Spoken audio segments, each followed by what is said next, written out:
নমস্কার বন্ধুরা, শ্রাবণী রান্নাঘরে আপনাদের সবাইকে স্বাগত জানিয়ে আমি আবারও একটা রান্নার ভিডিও নিয়ে আপনাদের সামনে চলে এসেছি। আজকের আমি আপনাদের করলা দিয়ে একটা অসাধারণ রেসিপি বানিয়ে দেখাবো। আশা করি আপনাদের ভালো লাগবে। তার জন্য কিন্তু আমার পুরো ভিডিওটা আপনাদের দেখতে হবে। তাহলে চলুন আজকের আমি এই করলা দিয়ে কি বানাই সেটা আপনারা একবার দেখে নিন। করলার এই রেসিপিটা বানানোর জন্য প্রথমে আমি এখানে গ্যাসটা অন করে একটা কড়া বসিয়ে দিয়েছি আর কড়ার মধ্যে দিয়েছি বেশ কিছুটা জল। জলটাকে প্রথমে আমায় খুব ভালোভাবে একটু ফুটতে দিতে হবে। আমি জলটাকে একটু ফুটিয়ে নেব। জলটা আমার এখানে খুব ভালোভাবে ফুটে গেছে। এইবারে আমি জলের মধ্যে দিয়ে দেব একদম অল্প সামান্য একটু নুন দিলাম। দিয়ে এবারে দেখুন এখানে করলাগুলো আমি লম্বা লম্বা করে কেটে মাঝখানের দানাটা ছাড়িয়ে রেখেছি। সেই করলাগুলো কিন্তু আমি এই ফুটন্ত জলের মধ্যে দিয়ে দিলাম। দিয়ে খুব বেশি না, আমি কিন্তু এটা 30 সেকেন্ড মতো এই ফুটন্ত জলের মধ্যে রেখে দেব। রেখে দিয়ে তারপরে কিন্তু আমি এটাকে তুলে নেব। 30 সেকেন্ড আমার হয়ে গেছে। এইবারে আমি করলাগুলোকে তুলে একটু জল ঝরিয়ে রেখে দেব।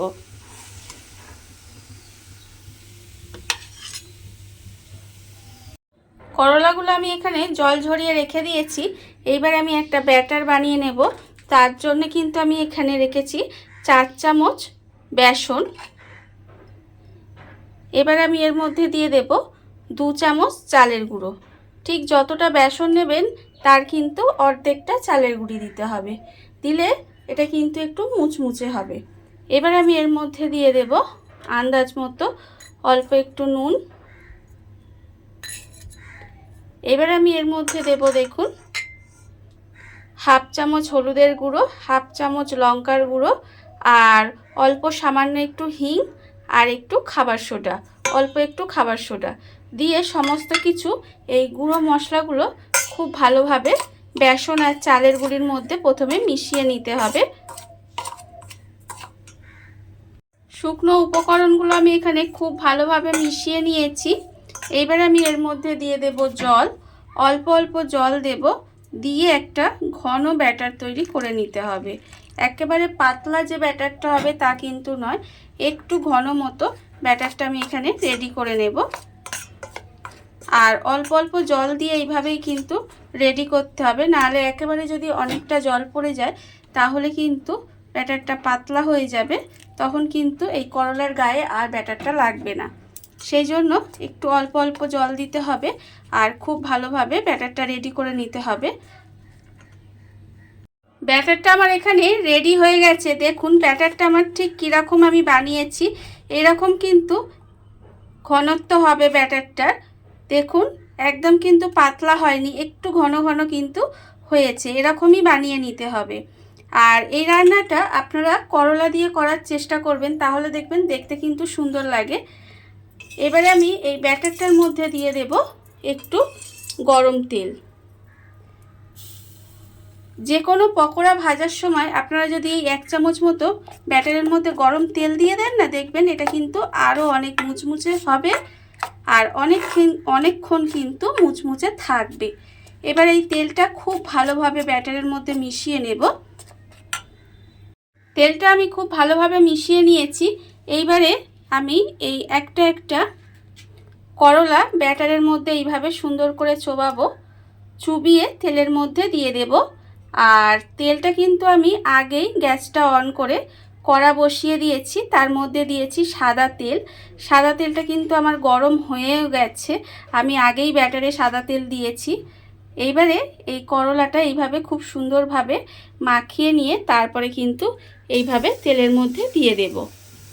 দিয়ে এবারে এই সময় কিন্তু একদম তেলটা খুব বেশি গরম করবেন না, হালকা গরম করে এইভাবে করলাগুলো ভেজে নিতে হবে। গ্যাসটা লোতে দিয়ে করলাগুলো দেখুন এইভাবে আস্তে আস্তে একটু আমি লাল করে ভেজে নিয়েছি। আর একটু সময় নিয়ে কিন্তু এগুলো একটু ভাজবেন, তাহলে দেখবেন ভিতরের করলাটা একটু তো আমরা ভাপিয়ে নিয়েছিলাম, আর এইভাবে যদি আপনারা একটু রান্না করেন দেখবেন বাকিটাও কিন্তু খুব সুন্দরভাবে ভাজা হয়ে যাবে ভিতরের করলাটা। আর করলা যারা খেতে ভালোবাসে না, অনেকেই আছে যে করলা খেতে চায় না, তাদের যদি আপনারা এইভাবে পকোড়া বানিয়ে দেন, দেখবেন তারা কিন্তু খুব সহজেই খেয়ে নেবে। এবারে করলাগুলো দেখুন এইভাবে লাল করে ভাজা হয়ে গেছে। এবার এটাকে আমি তুলে রেখে দেব। আর আবারও কিন্তু আর একটা করলা এইভাবে নিয়ে ব্যাটারে চুবিয়ে তারপরে কিন্তু আমি তেলের মধ্যে দিয়ে দেব। বিশেষ করে বাচ্চারা দেখবেন করলা কিন্তু খেতে চায় না, তখন আপনারা যদি এইভাবে বানিয়ে দেন তাহলে দেখবেন তারা কিন্তু ভীষণ খুশি হবে এবং ভালোবেসে খেয়েও নেবে। এবার এইভাবে ব্যাটারটা মাখিয়ে আমি আবারও কিন্তু তেলের মধ্যে দিয়ে দিলাম। দিয়ে এইভাবে কিন্তু আমি সমস্ত করলাগুলো ভেজে নেব।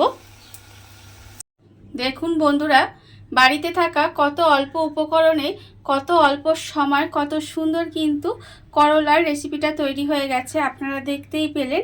আর এটা কিন্তু গরম ভাতের সঙ্গে প্রথম পাতে যদি দেওয়া হয় খেতে ভীষণ ভালো লাগে।